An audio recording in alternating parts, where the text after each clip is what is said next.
Onivia, League of Legends highlights. Be so classic, or Irelia. Heimerdinger! Okay. Oh. Alrighty, so is this in bottom lane with Senna? Yes. And is Yasuo going top, or is it top? So things going very well here. Now, Guma, like you mentioned, he's just going to be kind of farming it out. But he could potentially jump into this fight. And meanwhile, Birdall is getting value topside. He's getting plates. He might get the whole turret, and you could trade second Drake for this. Okay, I thought the plates were covered. I was like, how many did he get? No, he's only caught in the one. Letting this one go. It's probably the right call. Zeriyumi believe, essentially. Just hold on tight to the Zeriyumi carry bus. And everybody else is kind of just supporting them.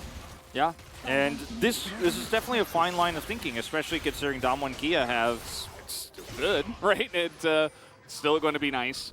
And what was that matchup that we had? It was Dom and Kia against Fred and Breon, right? Where we went to 34 minutes without a first blood. Never opt into doing that until Zeri has her spike, right? Like you were talking about. So we might be here for a bit. A large zap will go in there. No Narbar, he can't engage. Oh, no hit away from the Poppy. We might actually have it. Yes, the steal comes out from Owner. As now, he's looking to get over the wall, and nobody will fight. We can do that. Showmaker is really huge right now. As Guma, never mind, they're going to stop me from that as he flashes away and gets over the wall. And that is the power of Zeriyumi, as now Showmaker is huge, like I was saying. Trying to get into that backline, but he can't do it alone. Even the wind wall is going to be put up there to try to save him. The engage, a little bit overzealous from the side of DK, and they're going to lose two of their members as T1 now could look at this Baron. Yeah, there's a lot of turrets set up here to defend the turret push, but they won't be able to come over here and wrestle away Baron control. They can zone Birdall out, or rather Faker out, but this is T1 just saying this belongs to me. Duckdom doesn't have ult here. Birdall does. They do have an Azir. Turret's leapfrogging in. He has an Asher's Tooth. And the crown, which is now gone. Faker just going to get in there and say, no, we're just engaging on you. Big Emperor's Divide from Birdall, but very desperate at this point. Kellen desperately trying to do damage himself, will actually take out Owner, and the turrets are getting huge value as Duckdom just runs away, but eventually the Senna goes down, but they deny the Baron. I love the Duckdom zoom. It's like he's carrying while walking. They definitely just have another Zeri montage highlight reel. As the crown is broken, Zave's looking for the Zerelias is in, and he knocks him into the wall. Birdall is just 100-0'd immediately before the fight even truly breaks out. You know what? You guys don't want a high kill game. You guys want to play slow and play around your defensive setups. We'll find value elsewhere. We won't take those fights, and T1 have a gold deficit, but the way these we're playing Yasuo, Diana, Lee Sin, Senna, you know, as we're just going to press our buttons, Birdall has to flash just like that. As they do go in, yeah, a nice amount of poke damage, but again, it's turrets go down so fast here too, even from Faker's Q.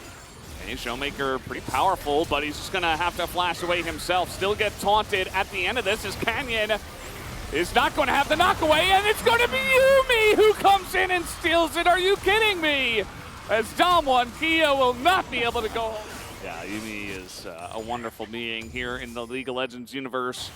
And yeah, I mean, this push is going to be huge. You look at the side of DK, yeah, they do have a nice amount of wave clear, but seems like a little bit too little too late at this point in time. Can the Azir even get in range? I think the answer to that is absolutely no. There's the Poppy ult. He hit a ranged minion.